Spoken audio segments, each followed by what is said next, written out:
Alright, hey guys, welcome to Internet Tomato, where we will be diving into the dark, twisted, and epic lore of Tainted Grail. I shall be your guide in unraveling the mysteries of Avalon. Today, we are continuing our lore series by going over pre-Age of Legends history. This video intends to be a balance for new players and fans alike, ensuring that everyone walks away with more knowledge. So keep in mind that the lore is still developing, as Tainted Grail has games planned for the future to supplement what we already know, and things are somewhat subject to change. In this video, mild spoilers are sprinkled throughout, so watch at your own risk if you want to experience the story for yourself. Also, if you wouldn't mind, please like and subscribe, or you might just get turned into a Menhir. So, let's get into this. So, last we left off, we discussed the state of existence of the homelands, Avalon, and the Everdweller. On my Discord server, which I'd love for you to join if you'd like to talk lore or Tainted Grail, I posted a poll on the relation between our reality and Tainted Grail. It appears most believe that in the Tainted Grail universe, Earth is a parallel universe or alternate reality. I will say that Tainted Grail is crazy enough that it wouldn't shock me if there is a reveal in the future where they confirm our reality is in the distant future, but only time will tell. Now, this video will mostly be chronological. It is difficult to distinguish the order of events sometimes, but I will do my best with the information I have. Many times, all I can go off of are various stories that have unknown links when it comes to pre-Age of Legends history. Future releases may contradict bits and pieces in the distant future, but I will do my best to explain the information and my personal inferences as opposed to speaking definitively. After or during the creation of the homelands, Fomorians were created. The Fomorians are an aquatic, sentient race of giants. Their militaristic culture, exceptional intelligence, and belief that all of creation was their birthright led them to an imperialistic society. The territory of creation, as well as the lesser races formed after them, was all for the taking. They laid claim to these races and enslaved many or killed those who didn't capitulate. Their technology was highly advanced, and they often blended sea life with machinery. For example, they would perform transformative surgery on giant crabs to make them act as vehicles. Fomorians would utilize these altered crabs as transports or tanks, storming beaches with cannon emplacements on the side of the creatures. It was like a moving fortress. This is just one way of many that they dominated the homelands. They had massive factories and underwater kingdoms. They were far advanced technologically, and very few stood a chance to halt them. I will refer to this era as the Age of Fomorians, but this is not an official Tainted Grail term. I am uncertain how long this age lasted, but it was enough time for them to control much of the world and to invent writing, technological breakthroughs, and forge an empire. The date is unknown, but at some point, Avalon and the Fordwellers were created. A Fordweller once said that they spawned in the weirdness, showing that at the least, the weirdness predates Fordwellers, but likely means Avalon predates the Fordwellers as well. Avalon operated very differently from the homelands. The weirdness created a land of pure potential, while the homelands was cursed with corporeality. Somehow, the Fomorians and Fordwellers made contact. When the Fomorians realized there was a whole island created by the gods with magical powers exuding from the weirdness, the Fomorians declared war, as was typical Fomorian fashion. Using their war machines, they reached Avalonian shores and fought for the rule of Avalon. Encountering the weirdness and seeing how the Fordwellers could bend reality to their will while fighting in it, the Fomorians knew they were outmatched, but their pride wouldn't let them fall back. Possibly during the Age of Fomorians, they created a solution to the weirdness, a specialized cannon ammunition capable of being launched and dissipating pockets of weirdness on the island. Though this invention aided the Fomorians in the war, the dissipation was only temporary. The Fordwellers would return once the weirdness coalesced and would routinely push the Fomorians back to the shore.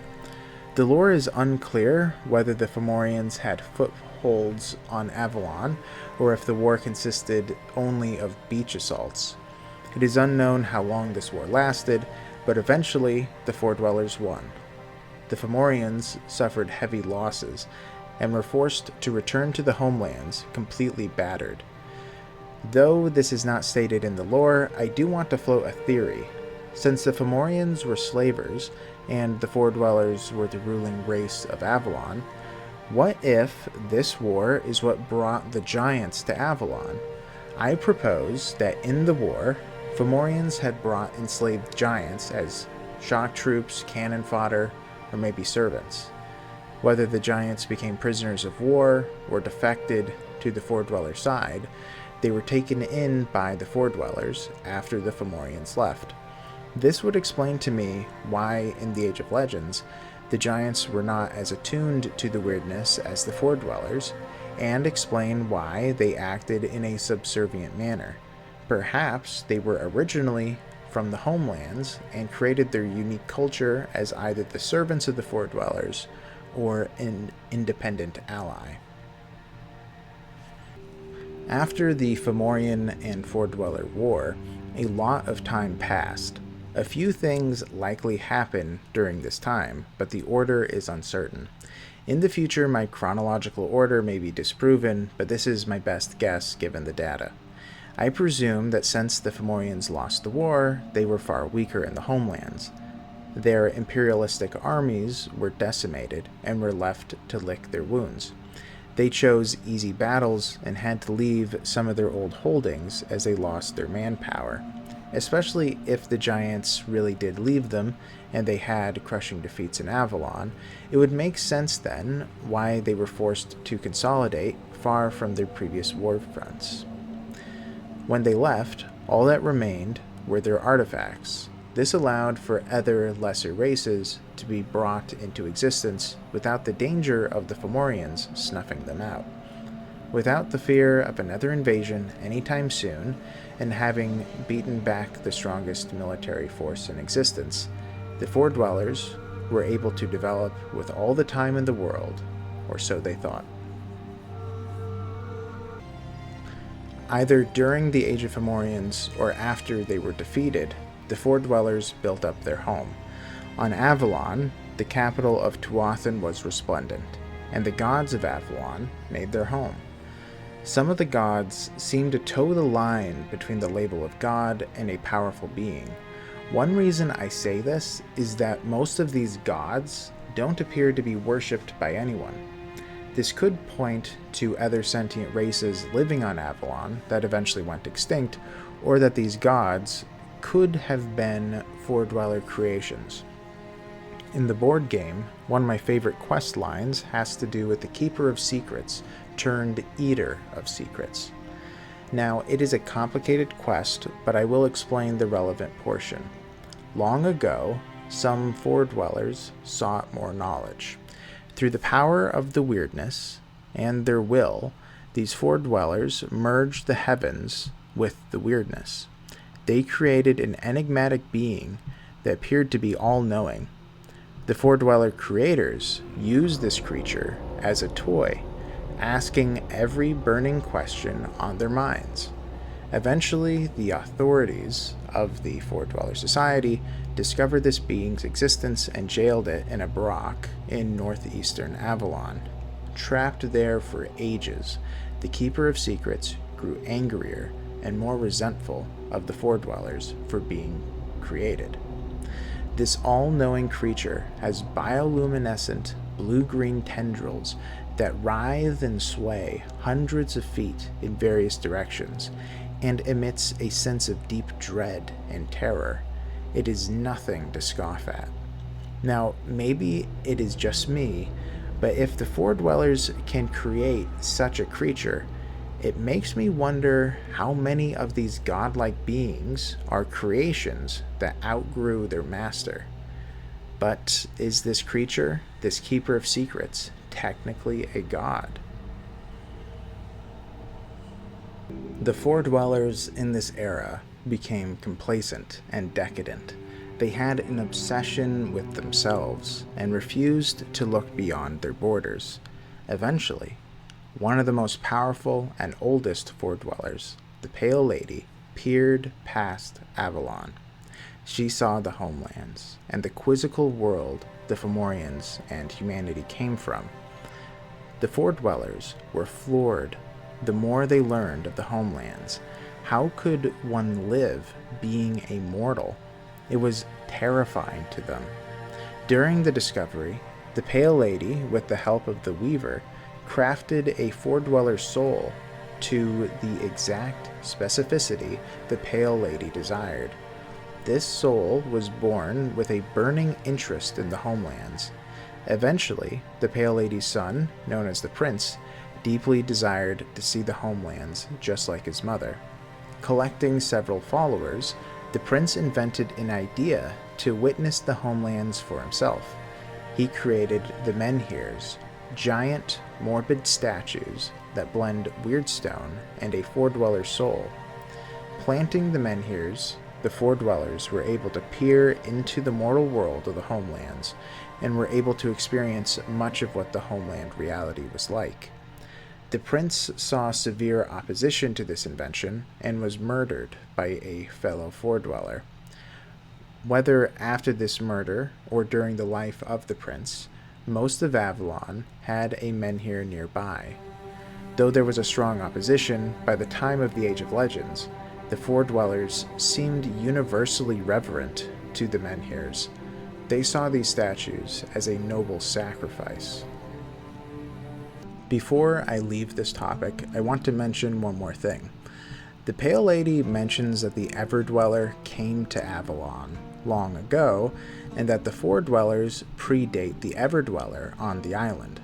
I think that either the Everdweller came in response to the constant meddling with the powers that be by inventing these godlike beings, or the Everdweller showed up when humanity was created. I don't know when it happened, but I can only assume that the Everdweller was in response to an event. I'm uncertain what necessitated it, but perhaps you have a thought on it. I'd be interested to hear your point of view. During this peaceful era, after the Fomorian disappearance, the homelands was populated by the nomadic, tribalistic, and ambitious sects of humanity. Though other races existed, there likely wasn't much contact between them and humans. Many of the other sentient races had been either exterminated by the Fomorians, or, after the Fomorians had left, all that remained were small remnants in corners of the homelands. There may be exceptions mentioned in future Tainted Grail games, but that is at least how it appears. A couple of named species uncommonly seen were furbolgs and dwarves, but it is hard to say how much of a part they play, as the lore does not delve into them as of yet. Humanity was left to their own devices, with relics of the Last Age aiding them in their growth. Human history, before Arthur, likely mirrors our earthly history, or is a parallel to it. The varying nations of the homelands had a god or gods as the core to their culture. Little is known of the nations far away from Arthurian legend, as only Tainted Grail's version of ancient Egypt seems to have a mention. The only huge faction I would expect to be named, however, is Rome.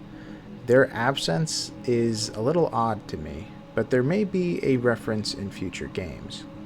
Alternatively, perhaps they had been eliminated by the Fomorians or another species long ago, and that is why they are not mentioned. This leaves Arthurian Britain as the presumed superpower in the region. Many of the Arthurian legends are depicted in Tainted Grail, such as the story of Isolde and Tristan, or Merlin handing baby Arthur to his adopted father Sir Ector. To the north of Arthurian Britain is the savage cult of Morrigan and the Picts, who follow the Forgotten Goddess. In the more civilized parts of Britain, they mainly followed the Allfather and Allmother, as well as having the Red Church as part of their society. Though there were other tribes and cults, the two other main ones were the Dalriada, who followed Cernunno, the Stag Father, and the Druids, who attempted to tame the magical world of Arthurian legend. The Druids were a controversial group, rarely aligning with any specific god, but using the rites and rituals of the surrounding cults to extend their knowledge of magic. The strongest nation-state in Arthurian Britain was Camlan, where Merlin and the great family of the Pendragons made their home. Old Britain was full of petty kings, leaders calling themselves kings over small swaths of land. They were disjointed and struggled to maintain order on the tumultuous island. One noble house sprang from Britain, the Pendragons. The Pendragons were known to be excellent fighters, skilled tacticians, and willing to use whatever means to enact their will. Uther Pendragon became the patriarch and either inherited the throne of Camlan or usurped it from the previous ruler for the title of king. Though noble in his own right, Uther was flawed. He was considered a strong leader, but sought an empire. It is not explicit, but the lineage of the Pendragons may be complicated. In traditional Arthurian legend, the story goes that Uther slept with Duchess Igraine, the wife or ex-wife of the Duke of Cornwall. Igraine gave birth to Arthur, who Merlin took in to hide the boy away and be raised not as a prince but as a squire. Arthur had at least two half-siblings in Tainted Grail lore, Morgane and Kay. Morgane and Kay, in Arthurian legend, are the children of the Duke of Cornwall and Igraine, meaning Arthur and them share a mother. I know there are varying Arthurian legends, but for now, I assume that this is the case in Tainted Grail. Sir Ector, one of Uther's knights, took in Arthur, not knowing he was a Pendragon. Ector is sometimes depicted as being the father of Kay in legend, but regardless, Arthur was raised with Kay as his brother. Arthur was born from humble beginnings, enjoying the simple life of a commoner. Ector taught him all he knew of nobility and honor while providing an education. Arthur was raised like a squire until a very formative event. The traditional story of Arthur's rise to power goes something like this. After King Uther Pendragon's death, there was a crisis as to who would become the next king. Merlin embedded a magical sword in a stone. Whoever could retrieve it from the stone would be the successor to Uther. Arthur did so and became the king apparent at around 15, after it was confirmed that he was a Pendragon. In Tainted Grail, there is some confusion as to Uther and Arthur's relationship due to this passage from the words of Arthur. My father, Uther, and I, we built an empire. There was Camelot, there was a round table, but one thing was missing. Arthur could simply be stating that Uther desired an empire, and then after his death and Arthur's ascension to kinghood, that he continued Arthur's vision, but it could also be that Arthur and Uther in Tainted Grail ruled for a short period together. I feel as though Arthur would have stated that he continued Uther's legacy and not phrased it as he did. I would like to point out another detail that deviates from traditional lore and may add to the theory that Uther and Arthur ruled together for a time. In Tainted Grail, Uther's sword is called Caliburn. and is the sister blade of Excalibur. The reason this is confusing is that Excalibur was made for Arthur after he was recognized as king. So how did Uther and Arthur share sister blades if Uther is supposed to be dead before Excalibur was made? Perhaps Tainted Grail changed the story in which Uther and Arthur's swords were forged together for a co-ruling father and son duo. Lastly, to add to the confusion is that the Pale Lady is not in Camlann, and Arthur was only made aware of her existence in the latter days of his rule. But Excalibur's title is the Witchblade.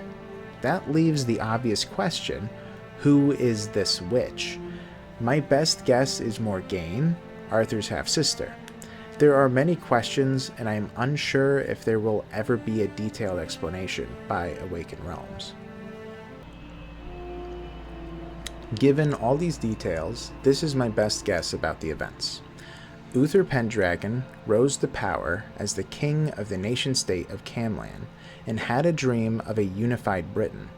Focused on diplomatic relations and going to other petty kingdoms, he fell in love with a married woman, Igraine, who had a son named Kay and a daughter named Morgaine. Arthur was conceived, and Uther, not wanting his mistake to alter his dreams, ordered Merlin to orchestrate the death of Igraine's husband. Igraine was then made queen of Camlann. Fearing for the son's safety, Uther gave the boys to Merlin, who then entrusted Kay and Arthur to Sir Ector, one of the most noble knights in Uther's court. Morgaine may have been too old to be fostered. Years pass, and Uther realizes his need for a successor to the kingdom he is making, as having a child with Igraine became fruitless in her later years. Remembering his illegitimate son, he had Merlin and possibly Morgaine help create a spectacle of the sword and the stone to demonstrate Arthur's legitimacy. Arthur pulled the sword from the stone and proved his name, Arthur Pendragon. Taking Arthur under his wing, Uther taught young Arthur the ways of being a king, and they founded the Round Table in Camelot. During Uther's reign, a witch, likely Morgaine, forged the sister witchblades of Caliburn and Excalibur. Together, father and son, Uther and Arthur ruled from Camelot and attempted to usher in an era of solidarity and unity in Britain. But as with all tales, Uther's saw an end, leaving Arthur with the legacy of his father to uphold in the grand kingdom of Camlann. Merlin, Igraine, and Morgaine all stayed by his side in the early days, as the challenges of holding Camlann together proved far more tumultuous, biblical, and insurmountable than expected. In the next episode, we will dive into Camlann, Arthur's reign, and end with the emerging downfall of Camelot. For now, please like, subscribe, and join our Discord for random polls and Tainted Grail chats. Thank you so much for watching, and I hope that all of you have a great day, and I'll see you next time. So yeah, see you later. Bye-bye.